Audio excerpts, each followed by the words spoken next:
मेरे साथ हैं डॉक्टर नम्रता कालरा और एनेस्थेटिक्स हैं आप हैं एंड आप मेरे पास लगभग 4-5 महीने पहले आए थे। हाँ जी।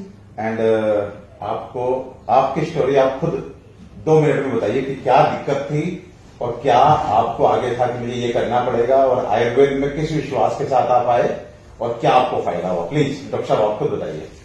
मेरे को 2019 में नवंबर 2019 में डायग्नोस हुआ, एक ट्रांजिएंट इस्कीमिक अटैक हुआ था और डायग्नोस हुआ लेफ्ट मिडिल सेरेब्रल आर्टरी का स्टेनोसिस, जो कि ऑलमोस्ट 90% था। मिडिल सेरेब्रल आर्टरी का स्टेनोसिस जो कि ऑलमोस्ट 90% था। ऑलमोस्ट 90% था। हाँ। और मुझे जिन्होंने मेरी एंजियोग्राफी भी की थी, उन्होंने सबने वेरियस डॉक्टर्स, मैंने multiple being a doctor my self multiple doctors को आप कौन से हॉस्पिटल में हैं? मैं फोर्टिस गुड़गांव। फोर्टिस गुड़गांव। हाँ जी। तो मेरे को सबने बोला था ब्रेन में स्टेंट डलवाना पड़ेगा। तो मैंने उस टाइम पे खुद से ये चांस लिया कि स्टेंट नहीं डलवाना और मैं पहले ट्रीटमेंट ऑप्शंस अपने लिए ट्राई करूंगी। और फिर उसके बाद मैं 4 महीने पहले डॉक्टर साहब उस समय आपको ये हाथों में नमनेस और ये सब की फीलिंग थी ना? हाँ जी, हाथों में नमनेस, फेस की एक तरफ से पैरालिसिस हो गई थी। अच्छा। हाँ जी हाँ जी। तो मैंने खुद से सोचा कि मैं कोविड के दौरान मेरे को पता चला डॉक्टर परमेश्वर और उनके आयुर्वेदिक ट्रीटमेंट के बारे में, तो मैंने फिर उनको कंसल्ट किया। अब 4 महीने से मैं उनकी मेडिसिन ले रही हूँ और मैंने पिछले हफ्ते अपना स्कैन दोबारा रिपीट कराया है, तो मेरी जो स्टेनोसिस 90% थी वो ऑलमोस्ट अब 60% हो गई है। मतलब 50 to 60% हो गई है। काफी हम छोड़ेंगे नहीं 1% डॉक्टर साहब। बिल्कुल, जो क्रिटिकल चीज थी वो नॉन क्रिटिकल हो गई है।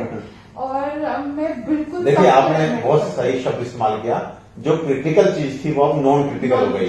जो उस समय अर्जेंसी लग रही थी कि स्टंट कराना ही पड़ेगा, आज वो एटलीस्ट इमरजेंसी नहीं लगी। ऐसा लग रहा है कि नहीं जरूरत है हमको, है ना? ऐसा लग रहा है नहीं जरूरत है। और मेरे काफी कलीग्स और फ्रेंड्स भी बहुत सरप्राइज है कि ये हुआ कैसे। तो मैं तो यही कहूंगी, I have full faith in my doctor Parmeshwar and in his Ayurvedic treatment. बिल्कुल कोई जवाब ही नहीं है उनका। Thank you so much sir, thank you so much.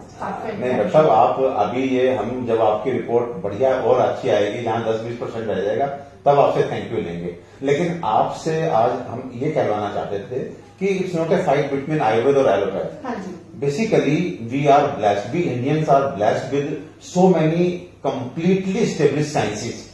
Ayurveda भी है हमारे पास, एलोपैथ भी है हमारे पास, होम्योपैथ भी है हमारे पास, यूनानी भी है। सो मैं ये कहता हूं कि कभी भी मतलब अगर कोई क्रिटिकल सिचुएशन आ जाए तो आप एक पर्टिकुलर विज्ञान को ही सब मान के कि यही बस कंप्लीट है, आप अपने को रोके नहीं, स्टक ना करें। तो इसलिए आपसे ये कहलवाना था कि we should definitely proceed for, we should definitely opt for Ayurveda, homeopath. कम से कम 6 महीने तो दे सकते हैं, चांस तो दीजिए, चांस देना चाहिए। मतलब सोचिए ब्रेन सर्जरी कराना, एक आर्टिफिशियल वे में स्टंटिंग कराना, जानते हैं स्टंट करा के वी डॉक्टर्स नो कि उसके बाद फिर से ब्लॉकेज के चांसेस बन ही जाते हैं, बन जाते हैं। तो एक नेचुरल वे में चीजें हो सकती हैं जब, तो हमें कंट्रोल में आ सकती है, तो व्हाई नॉट। सो वही बस हम डॉक्टर नम्रता और डॉक्टर मैं परमेश्वर अरोड़ा आपसे ये कहना चाहते हैं कि आप प्लीज ट्रस्ट, एक और हम अभी बात कर रहे थे कि डॉक्टर साहब ने पहले दिन से ट्रस्ट रखा कि डॉक्टर साहब आप कर देंगे, मुझे पता नहीं क्यों विश्वास है।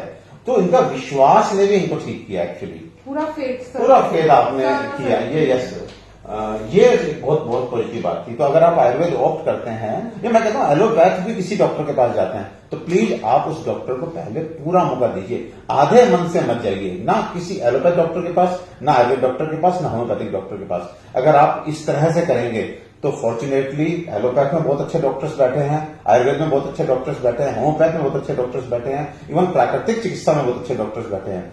कोई बीमारी ऐसी नहीं है जहां पे यदि आप और डॉक्टर एक पार्टी बन जाएं और बीमारी दूसरी पार्टी बन जाए तो आप उसे निश्चित रूप से हरा देंगे।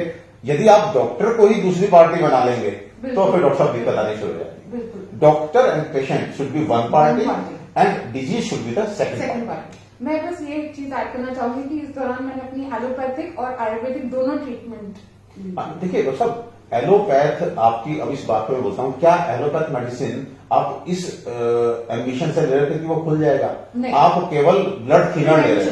प्रिवेंटिव। आप प्रिवेंटिव ले रहे थे कि थोड़ा रास्ता है तो ब्लड थिन से किस तरह से ब्रेन की सप्लाई जो है वो मेंटेन रहे। बिल्कुल सर। तो बेसिकली जो ब्लॉकेज खुलने की बात है उसमें हम भगवान को नंबर 1 पे बोलते हैं। बॉडी की अपनी हीलिंग कैपेसिटी भी होती है, सिर्फ मैं फिर कह रहा हूं बॉडी अपने आप भी हील करती है। और तीसरे नंबर पर हम कहते हैं कि आयुर्वेदिक मेडिसिन, क्योंकि वो तो दी ही उसी तरह से जा रही थी। और दूसरा आपकी नम्बनेस एंड ये सब भी ऑलमोस्ट चली गई है। सो प्लीज आप सभी सुखी रहें, निरोगी रहें, ये शुभकामनाओं के साथ हमारे पास एलोपैथ, आयुर्वेद, यूनानी, होम्योपैथिक सब है। ऑप्ट करें और अपने को ठीक करें। धन्यवाद।